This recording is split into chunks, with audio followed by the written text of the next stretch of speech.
आज मंगळवार या निमित्तानं म्हटलं चला मोठी रांगोळी काढूया म्हणून इथं काढायला चालू केलेली आहे रांगोळी.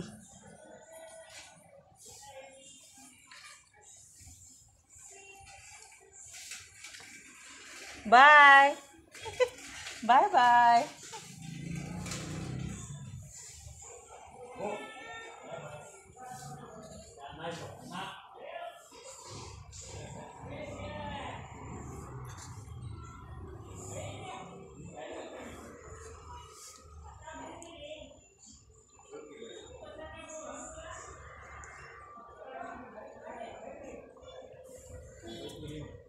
अशी झालेली आहे रांगोळी. सो वेल डन आणि खूप सुंदर अशी.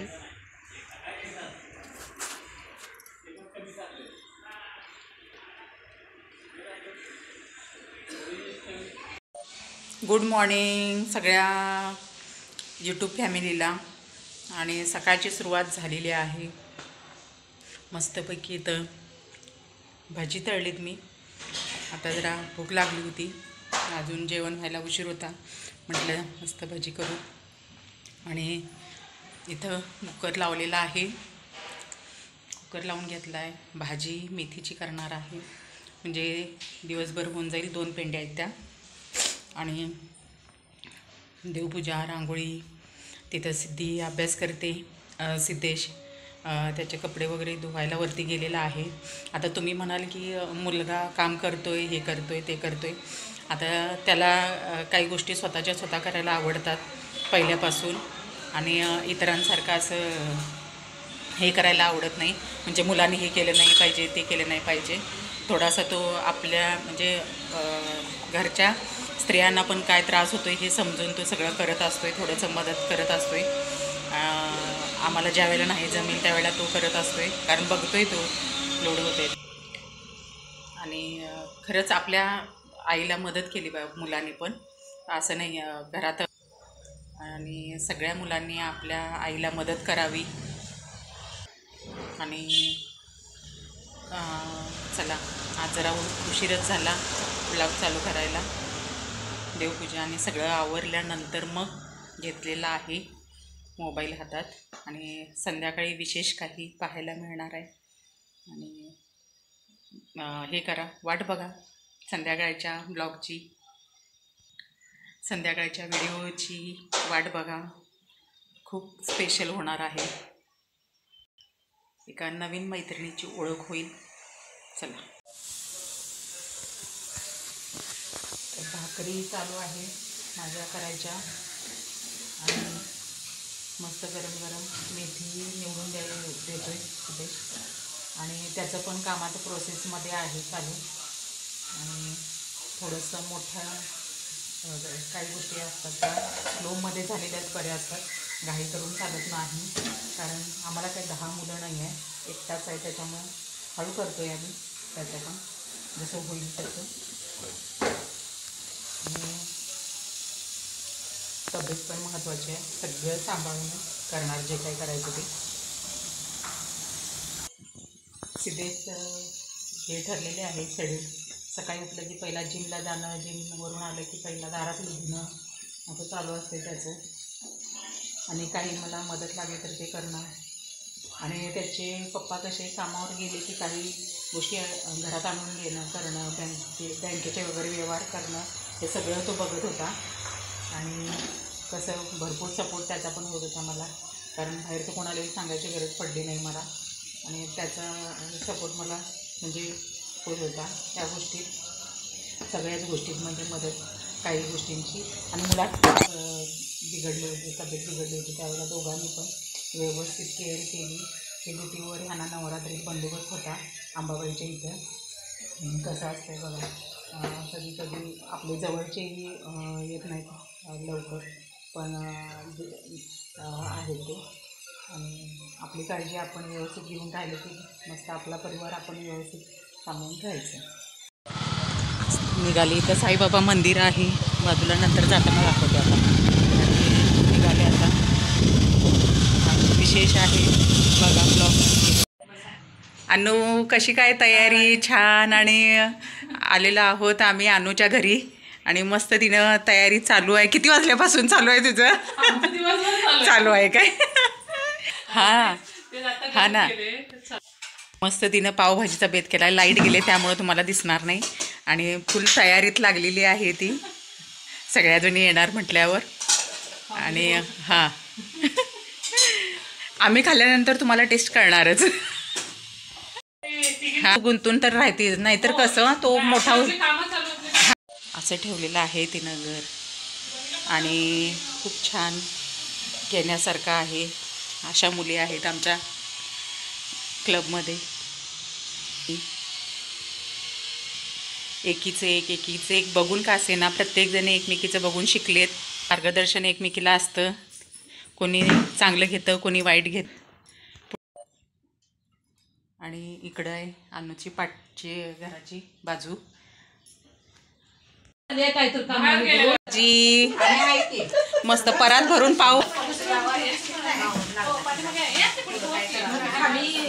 हे बघा गोंधळ सगळ्यांचा चालू आहे. इथं आम्ही तिघी बऱ्याच जणी जमलो होतो रागिणीच्या. आणि सगळ्यांची मीटिंग वगैरे खूप छान झाली. पावभाजी पण अनुनी तिघींनी मिळून इतकी सुंदर केली होती. सगळ्या जणींनी कौतुक केलं तिचं. आणि ह्या दोघी आणि ही अनुचं घर आहे हे खूप छान आणि सुशोभित ठेवलेलं आहे अनुनी. आणि तिचा एकटीचा प्रवास हा खूप स्ट्रगल होता. आणि अजूनही ती व्यवस्थित आता पार करत आहे त्याच्यातून. आणि ह्या दोघी तिला सपोर्टेड इथं मैत्रिणी म्हणून आहेत खास. आणि खूप एकमेकींना सांभाळून असतात तिघी पण खूप छान अशा. आणि गप्पा टप्पा म्हणा, वेळ स्वतःचा बड्डे असू दे किंवा काही असू दे एकत्र ह्यांचे असतात. स्टेटसला नैतिक पण खूप काही टाकत असतो. आणि मुलगा म्हणून तिचा शिवाजी महाराज ह्या विचारांवर वगैरे चाललेला खूप छान असं त्याचं पण संस्कार आहेत. आणि तिला आता विचारूया तिनं हा स्ट्रगल कसा स्वतः हाताळत आहे ती. आता सांग, म्हणजे तुझं नाव पहिलं सांग. नमस्कार, मी अनुराधा देसाई. आणि तू आता सध्या काय करत आहेस? माझं टेलरिंगचा व्यवसाय आहे. ड्रेस ब्लाऊज हवे त्या फॅशनचे शिवून देते मी. त्याचबरोबर माझं पार्लरचं काम चालू असतं, होम सर्व्हिस देते मी. असं दोन्ही व्यवसाय मी सांभाळत असते. मग हे तू सुरुवातीपासून केलीस की त्याला काही कारण होतं करायचं? कारण म्हणजे आधी कसं लग्न झाल्यावर अडचणी असं नाही, आम्ही निवांत होतो, चाललेलं व्यवस्थित. काय स्वतःसाठी एक आवड म्हणून मी त्यावेळी शिवत होते. व्यवसाय आवड म्हणून शिवत होते त्यावेळी. मग मध्ये काही काळात बऱ्याच गोष्टी घडून गेल्या. माझे मिस्टर एक्सपायर झाले. त्यानंतर मग मी तो एक काम म्हणून त्याच्या म्हणजे एक व्यवसाय म्हणून तीच आवड पुढे नेली, प्रोफेशनल केली. आणि व्यवसाय म्हणून आता मी चांगल्या प्रकारे हाताळत आहे. आणि असंच माझ्या मते कोणावर काही वेळ आली तर न घाबरता त्या गोष्टीला तोंड द्यायचं. घर चालवणं किंवा या बाकीच्या जबाबदारी माझ्यावर पडली. जबाबदारी पडल्यामुळे माणूस कणकण होतोय. जिद्दीने उभं राहावं. कोणी असं रडत बसू नये की म्हणजे माझ्याच नशिबी का हे का. तसं करण्यापेक्षा आपण जी स्थिती आहे ती हाताळायला शिकलं पाहिजे. आणि तुझ्या मला सांग, तुझ्या ह्याच्यात आता नातवंड म्हणजे जे नातेवाईक आहेत त्यांचा काही सपोर्ट मिळाला का या गोष्टी तुला करताना?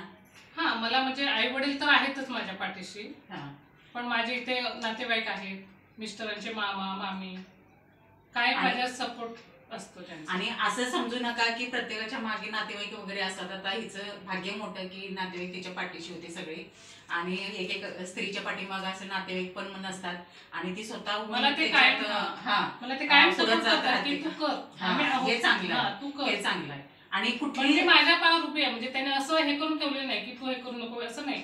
तुला आवडते ना ते तू कर, क्षेत्र निवड, तुला आवड हे करायचं. हे करायचं नाही की आता मी हे करू शकते की नाही, असं काही कधी होत नाही. आपण स्ट्रॉंग राहिलं तर सगळं आपण करू शकतो.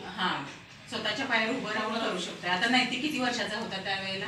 नैतिक 6 वर्षाचा होता. 6 वर्षाचा होता. आज तो किती वर्षाचा आहे? आता तो 14 वर्षाचा आहे. 14 वर्षाचा आहे. 14 वर्षाचा नैतिक आहे. पण मला खूप सपोर्ट करतो, ऐकतोय. आता इथून पुढे अजून करणार, कारण आईचं स्ट्रगल बघत असतो त्यामुळे अजून सपोर्ट करणार. आणि या माझ्या मैत्रिणी त्या मला कायम साथ देतात. काही असू दे, मी बिंदास असते त्यामुळे, ते असल्यामुळे. काही ते असू दे, काही काम असलं काही असलं, बिंदास मी त्यांना सांगते.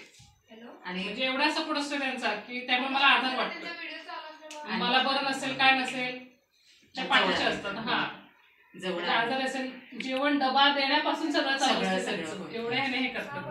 नाही, खूप छान आहे आणि चांगली गोष्टी आहे म्हणजे ते देवानेच त्याच्या मैत्रिणी दिल्या तेवढं समजून घे जवळ तुझ्या, एवढं लक्षात असू देत. पण माझ्या सगळ्या रणरागिणी मधल्या सगळ्या मैत्रिणी एवढ्या छान आहेत आणि त्या सगळ्या सोबत असल्यामुळे मी हे मला पण जिद्द आली की मी काहीतरी करू शकते. होय, नाही खरंच आहे. आणि मानसिकता त्यामुळे खूप चांगली, माणसात मिक्स व्हायला पाहिजे. आपण घरातच बसलो मी काय करू शकत नाही तर ते जास्त हे होते, निगेटिव्ह विचार येतात. नाही बरोबर, आपण मिसळलं पाहिजे, पुढे जायला पाहिजे त्याच्यात. आणि जितकं कामात राहणार तेवढं चांगलं. म्हणजे ती गोष्ट कशी पुढे आपण स्वतःला उभं करू शकतो एवढं निर्माण होतंय आपल्यात कणखरपणा तो. आणि राहायला शिकतो आपण, निर्णय घ्यायला. म्हणजे सगळ्यात मिसळली कळतंय काय चुकीचं काय. आता तू मला सांग, मनात ज्या तू आणि आजचा दिवस परत राहणार नाही, पुढचे बरेच दिवस बघायचे असतात, त्यामुळे ते बघावंच लागते, करावंच लागते, करायलाच लागते. आणि रडायचं, रडायला येतं रडून मोकळं व्हायचं आणि मग परत जिद्दीने उभं राहायचं.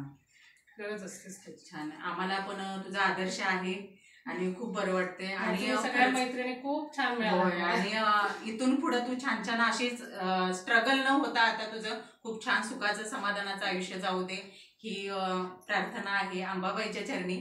आणि खूप छान आयुष्य घालव आता इथून पुढचं. आणि प्रत्येक स्त्रियांच्या जीवनात खरंच असे काही स्ट्रगल येत राहतात, पण त्या कणखरपणे तोंड देऊन जात असतात. आणि असा आदर्श घेऊन खरंच काही जणींना जर फायदा होत असेल तर नक्की हा ब्लॉग हे करा, लाईक करा, शेअर करा, कॉमेंट करा. टेक केअर, काळजी घ्या सगळ्या जणी.